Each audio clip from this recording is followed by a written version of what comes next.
आज हम फिर से एक यूनिक और एकदम मज़ेदार सी रेसिपी लेकर आए हैं जो सभी को पसंद आने वाली है और बड़ी ही आसान तरीके से हमने आज इसको यहाँ पर बनाया है।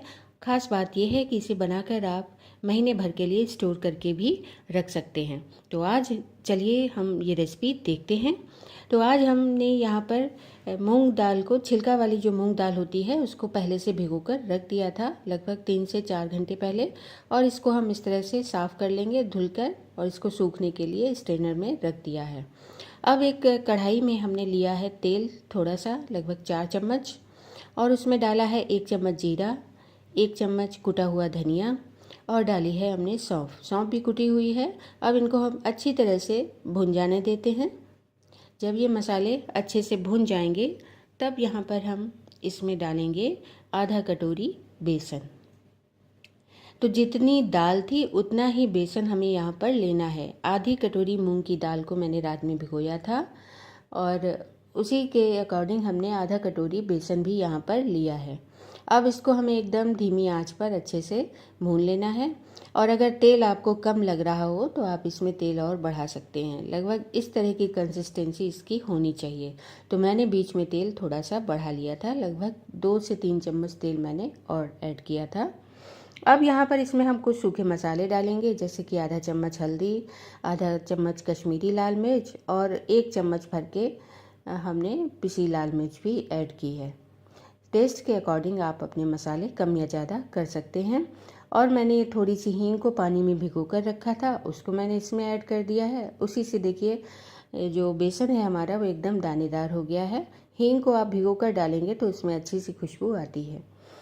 अब इसमें हमने जो दाल सूखने के लिए रख दी थी स्ट्रेनर में, उसको ऐड कर देते हैं। तो अब इसको हम आराम से भूनेंगे, बिल्कुल जल्दबाजी ना करें, एकदम धीमी आंच पर इसको हमें भून लेना है। दाल को हमने पीसा नहीं है, बस इसी तरह से साबुत ही हमने इसमें डाल दी है। अब आराम से इसको हमें भून लेना है। यहाँ पर हमने इसमें थोड़ी सी चीनी, लगभग 1 चम्मच चीनी और 1 चम्मच अमचूर पाउडर इसमें ऐड कर दिया है। इन दोनों का खट्टा मीठा से जो टेस्ट होता है वो इन कचौड़ियों में बहुत मज़े का लगता है। 1 चम्मच जीरा पाउडर डाला है और ये थोड़ी सी कसूरी मेथी हमने ऐड की है।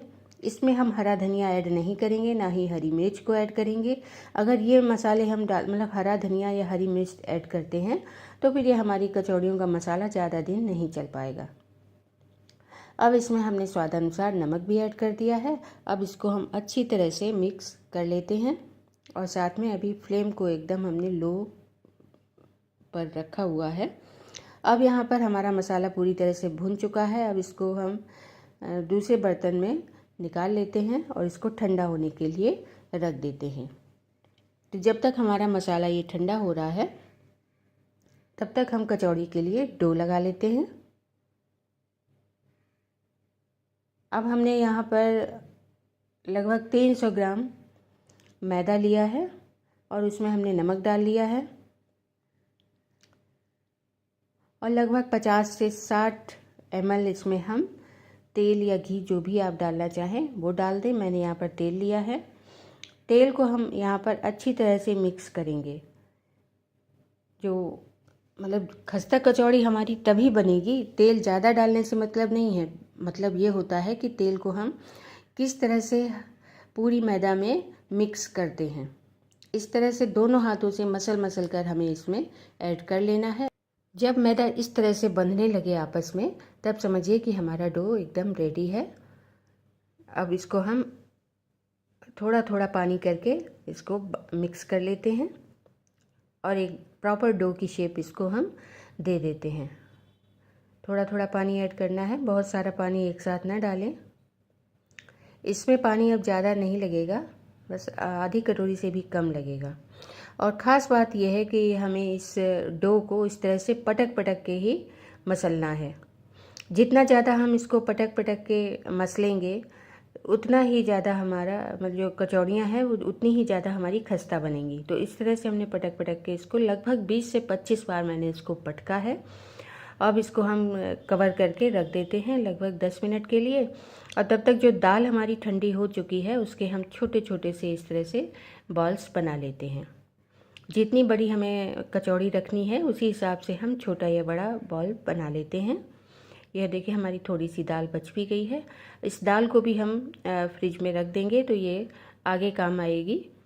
ज़रूरी नहीं है कि सारी दाल की कचौड़ी एक साथ ही बनाई जाएंगी। ये जो मिक्सचर हमने दाल वाला बनाया है ये महीनों इस तरह से रखा जा सकता है।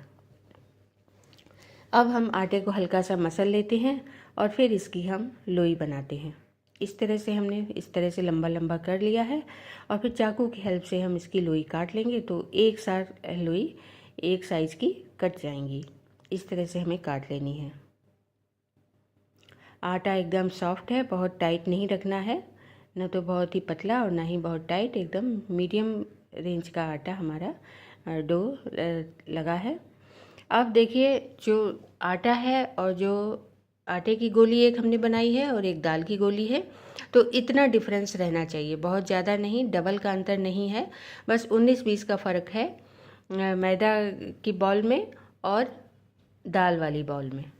अब इसको हमें जो लोई हमने बनाई है इसको हम इस तरह से पतला कर लेते हैं, चाहे हाथों पर ही रख कर पतला कर लें या फिर हम इस तरह से चकले पर रख कर हमने पतला कर लिया है। अब इसमें एक बॉल हम दाल वाली अंदर रखेंगे और इस तरह से दबा दबा कर इसको हम कवर कर देते हैं और जो बचा हुआ ऊपर आटा आता है उसको हम निकाल लेंगे। उसको इसी में छोड़ना नहीं है, इसको निकाल कर हम अलग कर लेंगे, तभी हमारी कचौड़ी जो है वो बहुत टेस्टी बनेगी।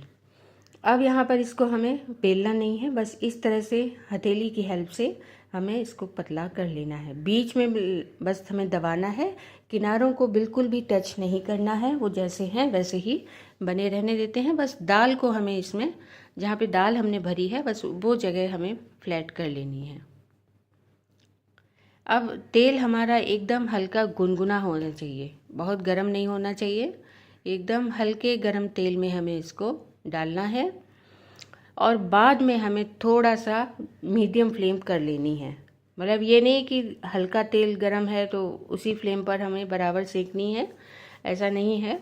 बाद में जब ये कचौड़ियाँ तैर कर ऊपर आ जाती हैं उसके बाद हमें इस तेल को थोड़ा सा ज़्यादा गरम कर लेना है, मतलब मीडियम फ्लेम पर हमें इसको रखना है।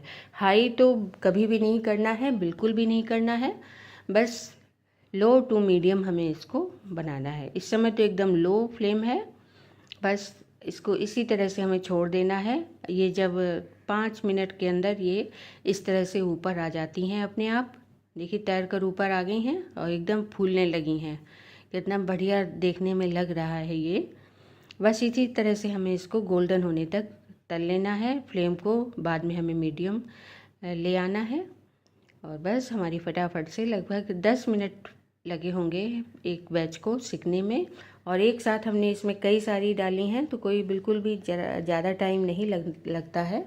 बस फटाफट से हमारी ये खस्ता कचौड़ियाँ बनकर रेडी हो गई हैं। अब आप इसे स्टोर करके महीने भर के लिए रख सकते हैं और इसको आप हरी चटनी, मीठी चटनी के साथ अच्छे से डालकर इसको खा सकते हैं। सब्जी के साथ भी कुछ लोग खाते हैं, लेकिन हरी धनिया की चटनी और मीठी चटनी के साथ खाने का मज़ा ही अलग होता है। इसे हम बनाकर पहले से रख लें तो अचानक से जब मेहमान आ जाते हैं तो हमें नाश्ता मंगाने की कोई भी चिंता नहीं रहती है और इसमें 2 कचौड़ी खा लें तो अच्छे से हमारा पेट भी भर जाता है। तो आपको मेरी ये रेसिपी कैसी लगी ज़रूर बताइएगा और अगर आपको ये रेसिपी पसंद आई हो तो प्लीज़ मेरे चैनल को लाइक और सब्सक्राइब करना ना भूलिएगा। Thank you.